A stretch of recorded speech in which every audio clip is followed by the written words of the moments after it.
Hello everybody and welcome to the Otto Let's Talk podcast, the sports edition, with me, DJ Goldenchild. And this week we have another jam-packed show full of all the sporting goodness. And I'm going to hand over to our host, Mr. Audio Geek himself. Hello everyone, it is your audio geek here, and this episode is titled Consistency is Better Than Perfection. And I think when we look back at the weekend's results, we look back at some of the big names we're going to be mentioning today in our pod, you will see actually it's quite a key concept there. Consistency is definitely better than perfection. So I want to introduce our extra pod member who is here once again. Can I say hello to Snells? Yo, what's good? What's good? How are you doing? And he's going to... Not too bad. I think it's a jam-packed show. There's a lot to get through, and I want to keep it quite tight. So I'm worried I'm going to miss something out, but I think we are good to go. So what I'm going to do is I'm going to pass you back to Snells and DJ Goldenchild, and they're going to give you the rundown of the combat sports this weekend. Over to you guys. We're going to start with the boxing, and obviously we've got to say congratulations to Britain's newest cruiserweight world champion, Mr. Lawrence the Sauce Okoli, with, was it a 6-round KO victory? Yeah. 6 round. Glowacki. Very good punch, very good performance. Used his jab very well. I know he's got plans to go to heavyweight, which I think, I don't know how you fare in a heavyweight Too early. He needs to clear out that division first. He does, he's built up nicely. His career's been well managed. He's been well matched at every stage, and he needs to hold this weight for a little bit and take time to get into heavyweight because he's not the tallest. I know he's calling at Bradus, but I think he should wait, let Bradus age a little bit more. I think if he goes for... How old is Bradus now? What, 38? Yeah, I don't know. But I think he should go for the Donny that Bellew beat to win his WBC belt. Is it Makabu? Yeah, Makabu. That's it. Well done, Chris. Yeah, Makabu. He's the WBC champion at the moment. I think I think he should target him, get that one out of the way. But yeah, very, very good. Very good victory. And Anthony Fowler won on the undercard as well. That's the only undercard fight I watched, and then I watched the main event. I don't know if you saw any of the undercard, Chris. No, I'll be honest. I've missed a lot of the boxing. I did manage to catch up though with our man Virgil Ortiz and Maurice. Before you go to the Ortiz fight, what did you think of Okoli's performance?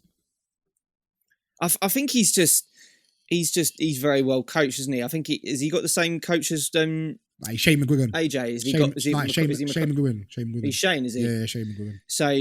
So Shane, McGuigan's are polarizing, aren't they? But I think the way that Lawrence fights, he's very rangy. He's awkward, isn't he? Very good.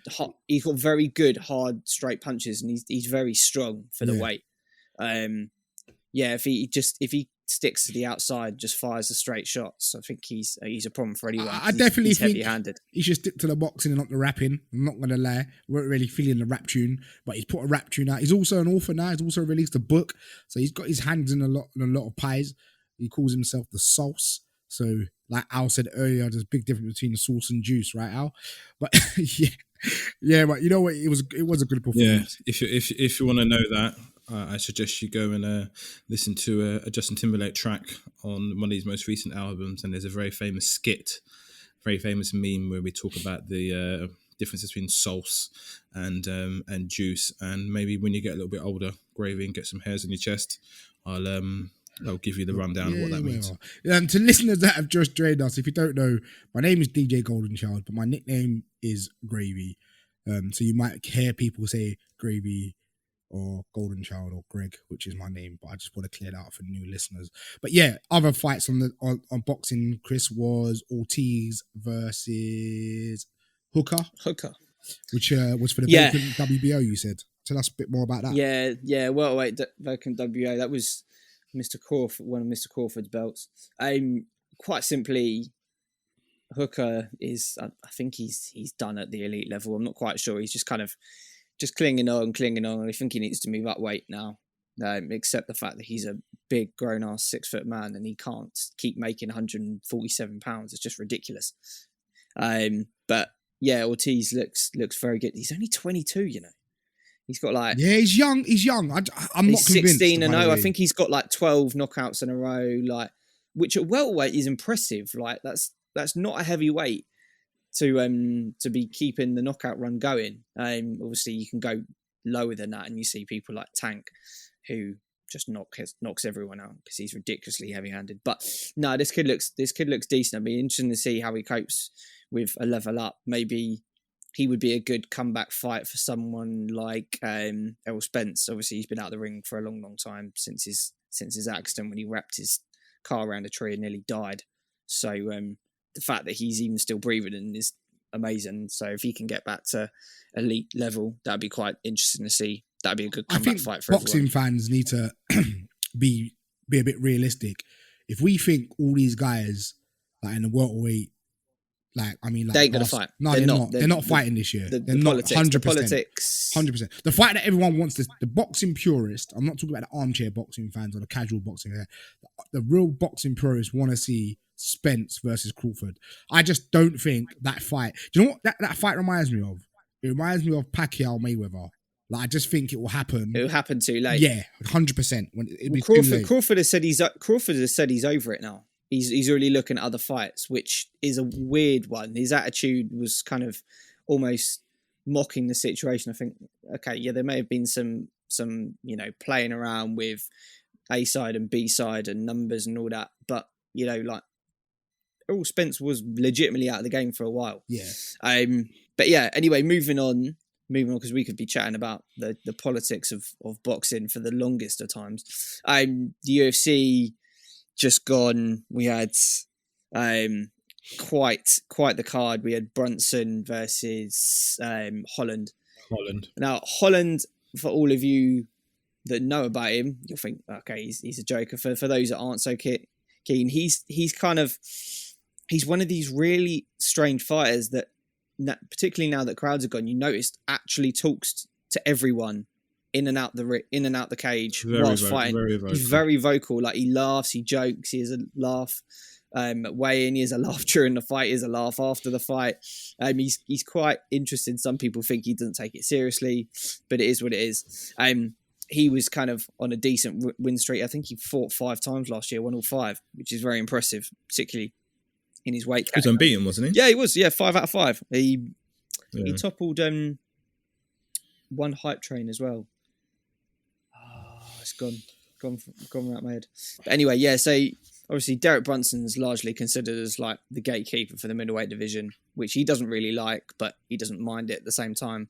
And it's another prospect, another guy on a run that he's halted, and he's called out for a top 5 guy. I think he said that he wants Mr. Costa, Paulo Costa, next. He did, yeah. I heard that. I heard him call out Costa. I don't know how Costa makes the middleweight limit. Well, he's pulled out of his of Whitaker fight, innit? Which would have been for me a very decent. Oh, it would have been a very decent fight. I'm a big fan of Whitaker is a problem. Like I'm a big fan. You look at him, and he's such a nice, respectful, calm, well-mannered guy. He doesn't come across like a beast, does he? He's the sort of guy you could meet in a pub, accidentally bump into. I'll go, oh, sorry, mate. You go, oh yeah, no worries, bud, don't worry.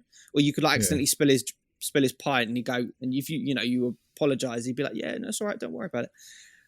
Not fully aware that he would just break you and everyone in the 5 mile radius. He was a worthy champion. Oh, I think he'll hold the belt again, if I'm honest. And he'll keep up, because I think Izzy will have to take light heavyweight seriously and hold the weight for a while. And I think he's the next best. His daughter was famously unwell, wasn't she? Yeah. It's must be because I think he had to do like a bone marrow transplant, didn't he? It was something along them lines. He had to, which kind of ruled him out of defending his title at one point. I remember he had to take some time off. Yeah, he pulled out of Gastelum, didn't he? And I think that's probably how Izzy got the Gastelum fight for the interim belt in the first place. Yeah. So back to the Holland Brunson. Yeah, it was largely what was expected. Like, Brunson's a very, very good wrestler. He'd never been taken down before. Holland's feather in the cap was he managed to take Brunson down, but yeah, he pretty much dominated, and it is what it is. There was nothing really of note from the prelims, and we kind of look ahead to this weekend, which is UFC 260, and it's Stipe Miocic versus Ngannou number 2, and I'm just I've heard so it's a big excited. weekend for UFC. It's also a big weekend. I'm so excited. Like the Tyrone Woodley and Vicente Luque is the co-main, and that's a fire fight. It's also Sean O'Malley's back against Thomas Almeida. That's a massive fight. It's also a big weekend for boxing. This is a repeat or revenge. Yeah, Dylan White fights with Povetkin on the undercard of that one. There's also Woodley versus Molina, which is sounds like a great fight, but mate, anybody who is, and I don't want to die on my sword on this one, but anybody who is on the fence about UFC, I think one thing that will always get people going and make them fans of the UFC is watching the heavyweight fights. These fights do not last long. My goodness. And I think you've got Ngannou, who is just, I can imagine one of these people, if you met in real life, would tower above you. And he's fighting Miocic, who, again, they're both pay-per-view, aren't they? Similar to it's pay-per-view, isn't it? Yeah, Miocic is not a small guy. No, he's like, who is he fight the other day? Blachowicz. Kind of like Blachowicz in a sense where he's kind of paid his dues and he's finally got his way to the top. He's finally got that belt. He's ended his little thing with DC, so he's quite rightly the champion.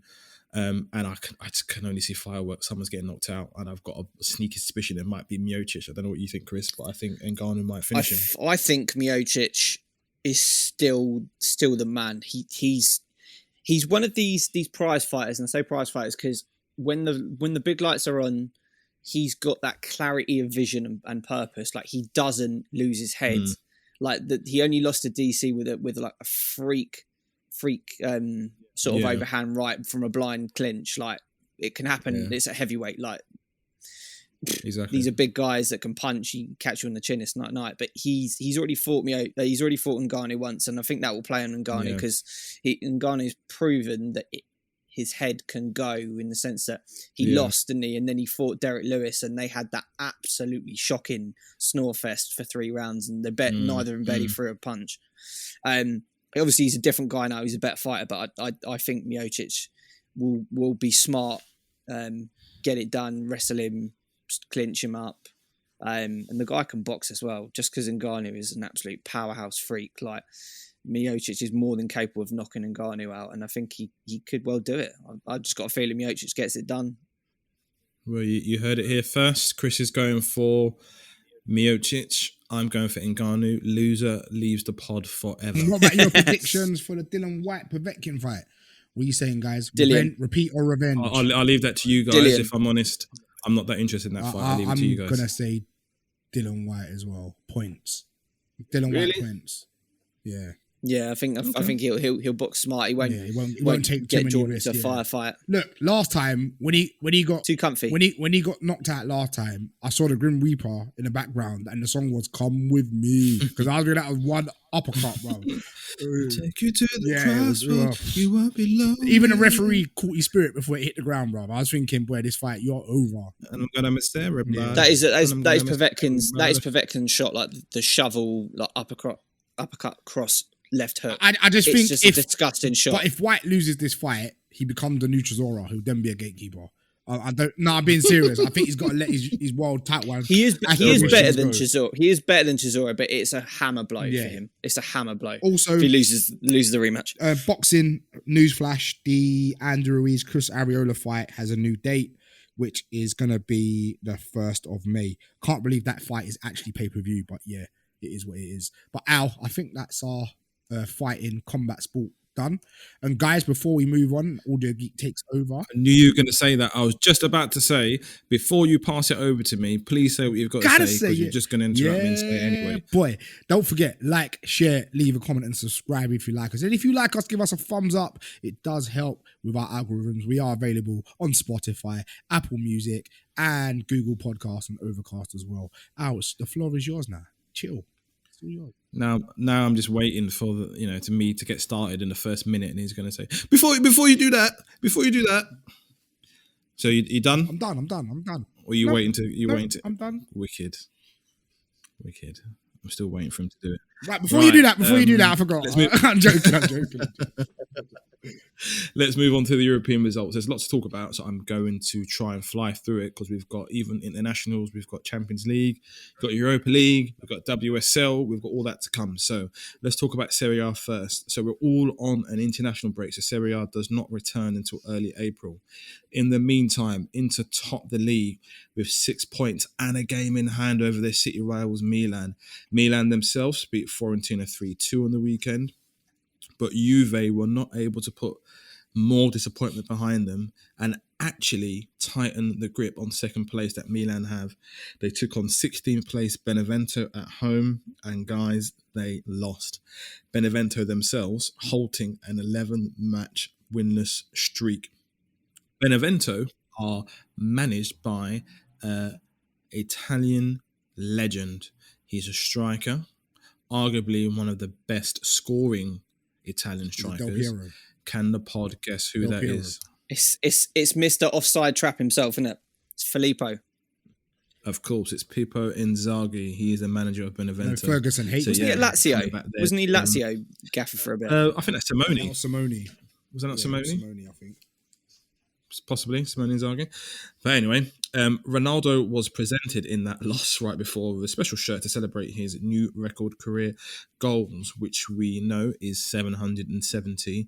Where does that place him in the top 10? Can our pod members... All time? Right, of all time, career goals. Second. Top 5? Grave, you're going for second. Snails, what are you going for? Well, obviously, Pele's up there with like Pele's 1,000, isn't he? Then it's going to be... But he's overtaken Pele. This is in reference to career goals in terms of international league. I don't think it... It's disputed, isn't it? Yeah. Oh, man, I don't... Off the official list, where do you reckon he sits? Third. Chris, you were the closest. He is fifth all time, with Messi being where? 6. Yeah, he's got to be just behind him. Yeah, they're close. Messi's either one above or one below. It's close. It's close in terms of goals, but not close in terms of where they sit in the list. Oh, okay. Which is a bit of a clue. Yeah, it's close in goals, but not close in position. 9th. What are you saying, Gravy? In that case, I'll say he's about 10th. He's 8th. Oh, okay. With 761. And Ronaldo 770. Which moves us quite nicely onto La Liga because Real Madrid were shot into second place only for a day by a Benzema double when they beat Celta Vigo 3-1. And then on the other side, the other team, Messi overtook Xavi with the most appearances in a Barca shirt, and he celebrated that with 2 goals against Sociedad in a 6-1 hammering. Killer. Atleti kept their lead at the top to 4 points with a 1-0 win over Alaves. Suarez, who is the, as we say in Harry Potter world, who we do not speak his name, the man that shall remain nameless. If you're a Ghanaian football fan, you will know why. He entered the history books with his 500th career goal. Mr. Handball. He's still a cheater. Sevilla drew 1-1 with Valladolid to maintain their 4th spot with an injury time equaliser from who?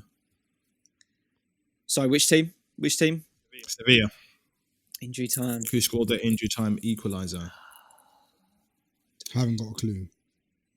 Hold on, let me think. Freddie Canute. That was a joke, by the way. But I know he used to murk at Sevilla still. It's a trick question. It was their keeper. Yeah. Oh, what's his face? Is it? I can't think. It begins with B. Bono, isn't it? Yeah, Bono. It was a decent finish as well. To be fair to him, it wasn't one of those pop up get header. He controlled it down. He hit it, not far off top bins. It was a decent goal. So that rounds up the Liga. Now I'm going to read out some Champions League and Europa League draws, and I want you, the panel on the pod, to give their quick fire predictions. Who they think is going to take the win overall. So first one, City Dortmund. Sancho returns. Who's taking it? City as well. Yeah, it's got to be their year this year, I think. Dortmund, a proper Real Jekyll Madrid. and Hyde. Yeah, they are, and they're sitting 5th in their league, possibly not looking at Champions League. So I think this is quite important for them. Could be disastrous for Dortmund because they don't get Champions League. I think a lot of their team could be gone. they'll have to let Haaland go. No, I think Haaland's already Haaland. said No, I that, think hasn't he's got a clause in his contract that clubs can bid for him this summer. So Yeah. He's really said, isn't he? He said he wants Champions League. Yeah. So I think that will play quite nicely into it. Real Madrid, Liverpool. Real Madrid. Ooh. I'm going Real Madrid. They're both not the best at the moment, but I'm going to go Real Madrid. Yeah, I'll go Real Madrid. Benzema's on fire and Liverpool he's don't on have a fire. centre-back, so... Yeah. Interesting.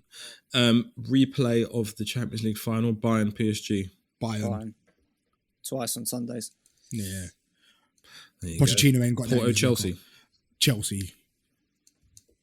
I think that's Yeah, the easiest tie of the game of the whole round is that one. Porto always do well. They've got pedigree, but and without the I think fans, they're the kind of teams- but I still think Chelsea. Yeah, I think they'll get. They're the strong kind enough. of teams that you assume are foregone conclusion. The next thing you know, Yeah. Chelsea hanging on. But they've for not dear lost life. yet, have they, Chelsea? Tuchel's got Chelsea. Tuchel's got Chelsea playing well, and they've got a monstrous squad. People underestimate how good Chelsea's squad is. It's huge. Yeah, we'll see how that goes. Right, let's move over to the Europa League, and I'm just going to read out the standout ties.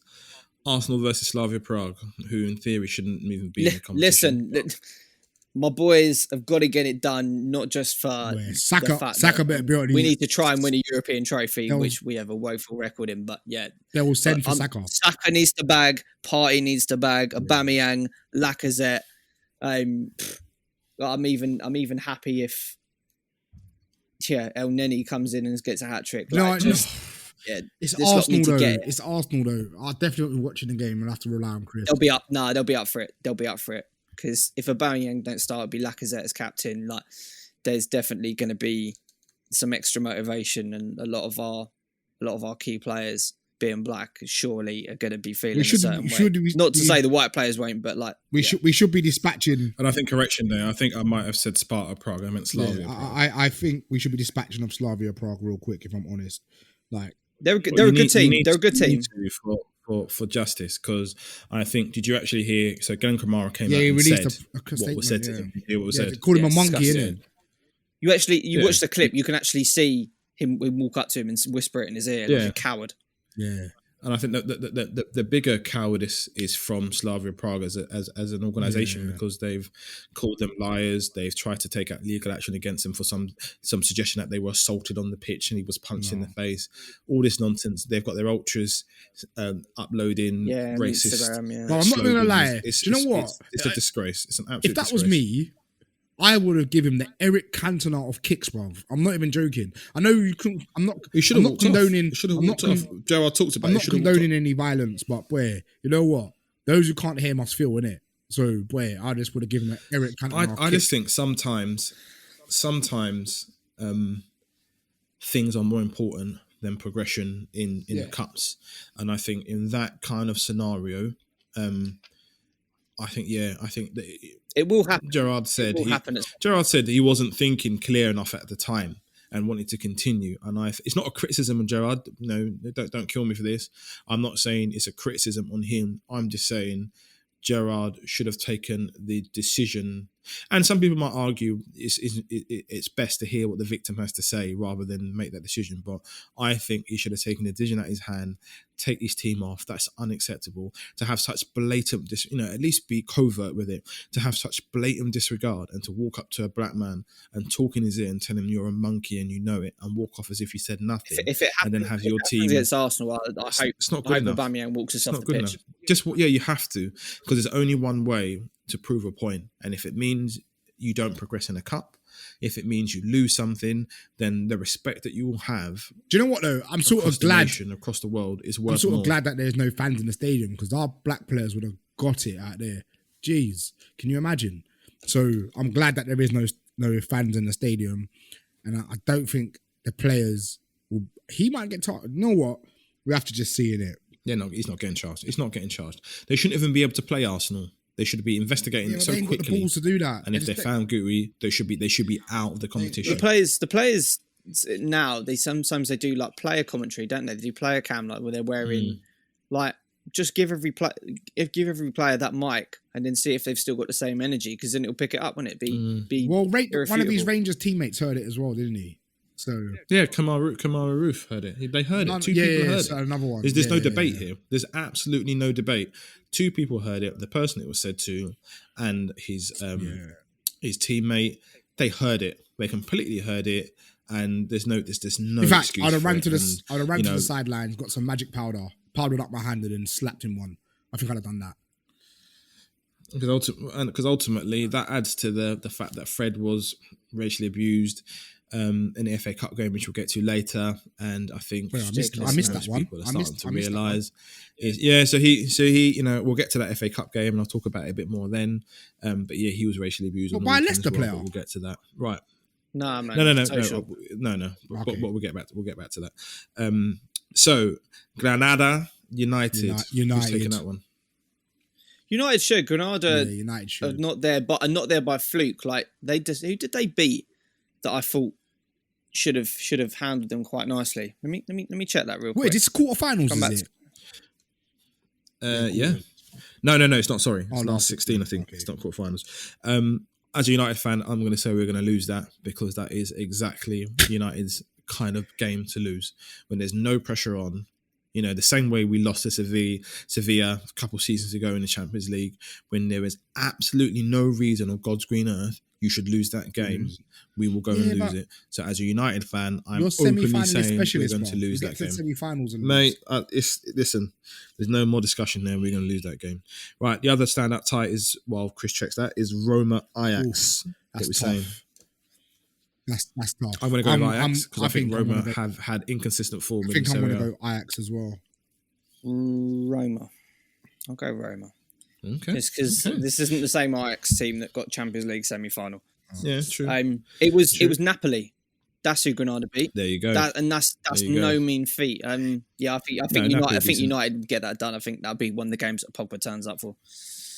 Well, you're more optimistic than me. I said one of the games. I start calling Chris Double F Stat Snells. You know what I mean? Stat Snells out here. Yeah.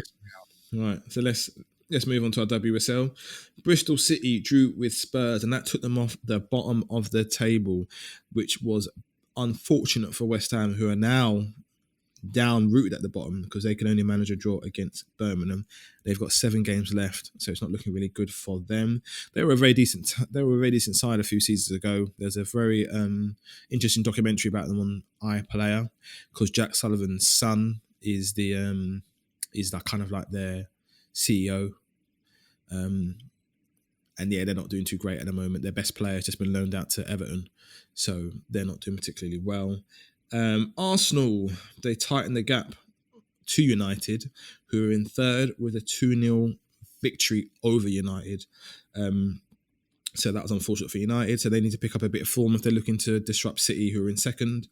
And then there were wins for tabletoppers Chelsea, Brighton, managed by Hope Powell, and City also won their game with Ellen White getting a goal. So that must have pushed her again further up in terms of the most goals in the WSL. And I'm going to briefly touch on some really good news, and that is how to watch your WSL games. So as a fan of WSL, whenever I want to watch a game, the best way to do it is either see if BT Sport have it, because they tend to play the big games, and then to see whether their own WSL webpage has a live player where you can watch the games as well. But no longer, because Sky Sports have just signed a deal with them for the 21-22 season, and they say they're going to show at least 35 terrible man. They're going to show at least 35 WSL games live, and that should cover the next 3 seasons. So that is big talk for them, because as we well know, across the world, leagues are basically run by the TV money. So, I think in the women's game, the most expensive player is Pernille Harder at Chelsea, and I think she only went for about 400,000. And generally across the board in that league, you don't tend to go for big fees. You tend to have 1-year deals, and at the end of your 1-year deal, you either sign again or you go to another club. So, at best, people are bought for 10, 20, 30 grand, or they just wait for the contract to run out. But I think now we're looking at that money going into the WSL, all those teams down the bottom that can't compete with the bigger teams. I think that money is going to make a big difference. But we will touch on that in the future when there's more information about that. Right, let's talk about England and the England team. So there are some nice, tasty fixtures coming up in our in our league break for the international games. So I read out a couple of tasty ones for you in the World Cup qualifiers. Turkey, Holland, that looks quite nice. Belgium, Wales, France, Ukraine, I think that looks quite tasty. You've got Republic of Ireland, Serbia. That's looking quite tasty as well. The Reggae Wires are playing America. Right, we've got a good team now, you know. In a friendly. The Rice and Peach. I'm not sure that's a world. No, that might be a World Cup The Rice and qualifier. Peach boys we've got a team now, right? Andre Gray. I think we're gonna get Mikel Antonio as well. I think he's gonna jump. You didn't call him up. Yeah. How did you not call him He up? ain't got his passport yet. He hasn't got a Jamaican passport. Yeah, really? Yeah, he He ain't got his hasn't got passport. I didn't realise there was a legitimate reason. I thought they were just I think they were just No, I barring think him. it's He hasn't got Yeah, a is it- passport. Fair shout. Yeah, I think it's a technicality more than anything. But England take on San Marino, and I think they've got Albania and they've got Poland coming up. So let's have a quick look at that squad, and I can have the panel members talk me through if they like the squad, who should be in it, who shouldn't be in it. Right. So let's go from the keepers. We've got Dean Henderson, Sam Johnston, Nick Pope.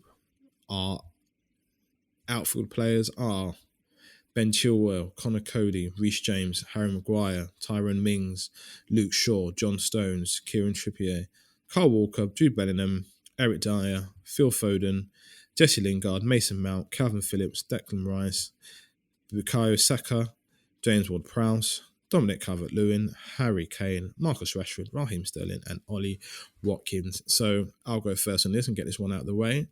I think he was right to admit Trent Alexander-Arnold. People have questioned whether Southgate was right to explain the reason why he didn't call him up. I think that's by the by. I think it's disgraceful that Aaron Wan-Bissaka doesn't even get a look in. Personally, I don't know why Sam Johnson's in the squad. That's an absolute waste of a space. He's a West Brom keeper. I don't know what he's shown that's got him a place in there. I don't really think Jude Bellingham should be in the squad. He's 17. I think this is how we burn our players out. I don't see why Eric Dyer's in the squad. I don't think he's a good enough centre-back to be Is in he a that squad, centre-back though, even or as is he a backup. centre-mid? I don't know. Well, he said himself. He said himself. He said to Jose, I want you to play my natural position. I don't know what sauce he was drinking, because at what time in life did you think you were a great central defender? You were a barely passable defensive mid. So at what point did you think, actually, centre-back's my best position? I think it was quite harsh with what he said about Jesse Lingard. He'd said that he's lucky to get in. He just got in by chance because he's playing a few good games. I thought that was a bit harsh. I'm all right with Jalen Ward-Prowse. Big fan of him. We've had that conversation before on the pod. Actually, yes, I'm okay with that. And I think the rest is, I think the other question was Watkins over Bamford. And I've had this conversation before with Gravy, and I'm happy with the Watkins introduction because I just think this team is built on pace. And even when you are a pacey forward and you don't score goals, you disrupt, you make problems. And I think Bamford is more of a finisher and needs that ball play to feet and doesn't really have the pace to trouble people on the national stage. But, hopefully he does, make that difference at some point. So, yeah, that's the England squad. So, very briefly, guys, thoughts? Well, on the Bamford thing, sorry, Chris, he's actually just turned down Ireland again. Said he wants to play for England. So, yeah, go on, Chris, sorry. I was going to say, keeper wise, I'm not sure it's that deep. I think Judson is a good young keeper. Like he's at West Brom. But is he still contracted to Man United, or is he actually at West Brom? No, I think we sold him. I'm pretty sure we sold him. But yeah, I think he's a good young keeper. I'm not sure who else there is that could be that would be fourth choice in England at the moment. Obviously, Jordan Pickford comes straight back in when he's fit again, so I don't think that's that deep. Eric Dyer, I agree. I've been chatting to people for the longest time, particularly my mate is a Spurs fan. I've never understood the hype with Dyer, apart from the fact that he's up for a scrap, and he's tall and he's quite strong. But he speaks Portuguese. But he's a liability. He's a liability. He's always got a mistake in him. Like, he's a less technically gifted David Luiz. Shocking. Yeah, and I don't rate him. I don't think your £80 million captain is much sauce either. But then again, where else is there? I think if everyone's fit and on form, my two centre-backs are John Stones and Joe Gomez. But at the moment, that's not going to be happening. He's a big fan of Maguire. So, I mean, Maguire +1. Maguire's not in great form. No, he was he's not. getting torn a new one. No, and I don't think he should be first choice. He was getting torn a personally. new one by Leicester at the weekend. Jamie Vardy's not in great form, but he couldn't cope with him, and he couldn't cope with Iheanacho. And let's be honest, Iheanacho's in good form, but he's not a world beater. Trent being omitted, I think that's a good call. He's for a number of reasons. One, he's not in the best of form, and two, he's burnt out. I think that's quite obvious. And I think Southgate has done the right thing, take him out of the fire, let him get an extra bit of a break during the internationals. I think it'd be the best for Liverpool and the best, but more importantly, best for England. And also best for the player, probably the most important thing. He does need a little bit of break. He's not stopped. He's only 21, isn't he? And he's just not stopped playing since he was 18 or whatever. Left backs is pretty sure is the form English left back at the moment, and Chilwell is still very good.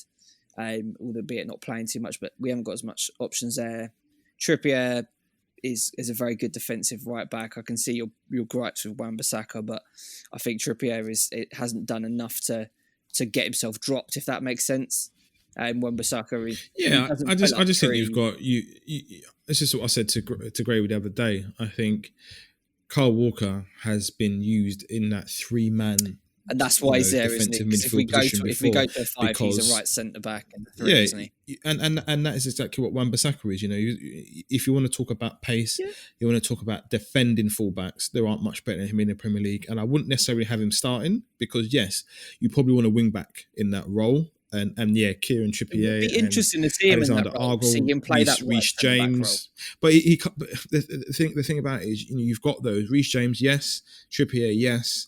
Alexander Arnold, yes. Do I want Wan-Bissaka as my fullback, my wing back? Not at all, because he's still working on that side of his game. He's a right back, isn't he, as opposed to a wing back? But he's exactly that. He's a right back.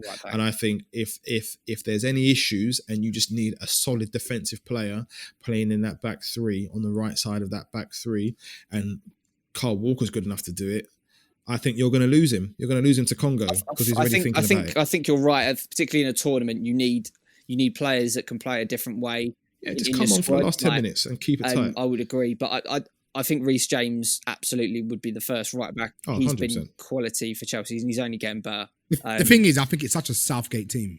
It's just such a Southgate team. It's safe, isn't it? Yeah, it's just safe. I think the omissions. Well, I play 3 defensive midfielders. If Pickford was fit, Pickford would still be number 1 keeper because he's got a love for Pickford. Who I just believe is just not good enough. His distribution is excellent, and that's why Southgate rates. Yeah, but that's it. I said that, didn't I? I said that his main thing is his distribution. But beyond that, I question the rest of the team. Jesse does deserve to be back in. He's been brilliant for West Ham, and he's got confidence, and he's on form. So that goes with what we want to see from Southgate, picking players on form. Obviously, Grealish is out, so that's where the spots in. Foden is the man. We should be building Mount has also been excellent. I don't rate Mount though. I just don't rate Mount. No, honestly, you need to watch him play. Like, there are people that rate players on stats and their FIFA skill rating and whatever, and how good they are on FIFA. Like, watch this kid play. There's a reason he captained them in the FA Cup recently. He does everything. He does not stop pressing. And when he has the ball, he's still got the sense, the time, the energy to look up, pick the right pass, make the right dribble. He scores important goals in big games against big teams. Like, this kid's the real deal. He honestly is the real deal. I'm torn on him. I think his ability. I was a denier, but I honestly, he's got everything. He's got the mentality. He's got the work rate. His ability is not. You can't question his ability. I think he's a very. I love technical players. One of my favourite midfielders of all time, although he didn't make my list, was Juninho Pernambucano. I love technical players. I love someone who can hit a ball with like it's poetry, and I think he fits in that mould of technical like that players. Lorient free kick. Where I question him is, we had this conversation before, didn't we, with the likes of Tuchel and the way he treated Hudson-Odoi, and I kind of see the same thing with Southgate. If there was a need to drop him because he wasn't playing well enough, or if there was a need to maybe pull him off and put Grealish on or something like that, I don't think people like Southgate are brave enough to do that, because Lampard's already shown the way with this guy, and he's just one of these protected England players that can never do anything wrong. I think it's because And I he's think so good sometimes- defensively, and when things aren't sometimes going his you way. need. I think games are won by the fortune favouring the bold, Okay. and sometimes you've got to look at. I'm not saying necessarily for him. I don't think it's actually happened with him. I'm just saying when the chips are down and you win a semi-final of a World Cup or the semi-final of the European Championships, and you need to try something different. And Mason Mount's on the pitch. I don't see Southgate taking him off, and I don't think that's always the right decision. You can't have these favourite players, and he is clearly a favourite player of Southgate. It's a shame we can't be like five-a-side rules and just play midfielders and forwards, because we would dominate the world. We just got pony centre backs and average keepers at elite level. It's a shame. Foden, Rice. Been nice to see him getting some more minutes. I back the Watkins over Bamford situation. Bamford is quality and he's been playing very, very well. And I'm sure there's some Leeds fans that are going to be devastated and horrified. But you're quite right in terms of a squad, particularly at international level. You've got to be one or the other. You've got to be an absolute bagsman like Raul or someone with, who hasn't got pace, but will just find the net consistently. Or you're there to come on, do a job for the last 15 because Harry Kane is blowing. Exactly. And Watkins, as Mr. Smith has said, is just... there's no one better in terms of being a lone centre forward that will go and run channels and harry defenders. Exactly. He's a monster at it. And I think he's absolutely deserving of his inclusion. So, yeah, I've got no issue with that either. Yeah, so I think it is. It's I think you got nail on the head there, Graver. I think when you said it, it is a safe Southgate squad. I look through that and I see, your Ollie Watkins and your Sam Johnstons and your Connor Codys. It's just safe. Southgate safe. I like Cody. You're not trying anything new. Just dotting the I's and crossing the T's. Gravy, what was your quick thoughts? I think you and Chris have sort of covered it. I don't think, if I'm being honest, I don't think there's any obvious admissions from the team, if I'm honest. I do think Antonio should have been in there, if I'm honest. I think he's been consistent all season, but for some reason Southgate just doesn't like him. I actually think he should be given a go. It's his age, mate. It's too in terms of Ibrahimovic is getting called up for Sweden at 40, man. Come on. No. Listen. The difference is the team is built around Kane, isn't it? The team is built around Kane, which is where Antonio will play. Antonio is early 30s now, which does not mean he's over the hill, but he's got no international experience through no fault of his own, really, because he's only really turned into a proper player in the last four years. Would you say? Yeah. And he's not going to get one of the games at international to be able to lead the line. Vardy started late. Do you know what I mean? Vardy was a different player. He's an impact player. I just think, I don't know, give the guy a chance, innit? He should have been given there's worse England players who have given caps worse than Antonio. Yeah. No, I don't disagree. But I think I agree with Chris there. I think it's less that Mikel Antonio is not good enough. I just think he's unfortunately plays in a position that would have to usurp Harry Kane, and I don't see anybody doing that. One is. And actually, Vardy's there because he's an impact player. It's all but pace, who's our second striker when Kane gets injured? Like who getting the goal? It's what you're looking at. It's Calvert-Lewin, and then it's Abraham, isn't it? Tammy won't get in it because he's not playing, so he ain't gonna get a look in. He's the third choice. He'll get in, man. He's definitely third choice. Rashford is not playing down the middle. He's definitely third choice, even if he's not playing. From a tournament point of view, Rashford's your hybrid third choice centre forward, isn't he? Like if the wheels come off, because then you can play Sterling or Sancho either side, or Foden and Grealish. Like the options are disgusting. And as a United fan, he's not a number 9. I think I'd love it if he was. He's just not. So keep him playing his strengths, playing wide on the left. I'm happy with it. I just want to say to everyone out there who are sending me their top 5s at the moment, keep sending them in. We will mention it. That's actually becoming one of my favourite parts of the show. And please don't forget to like, share and follow us.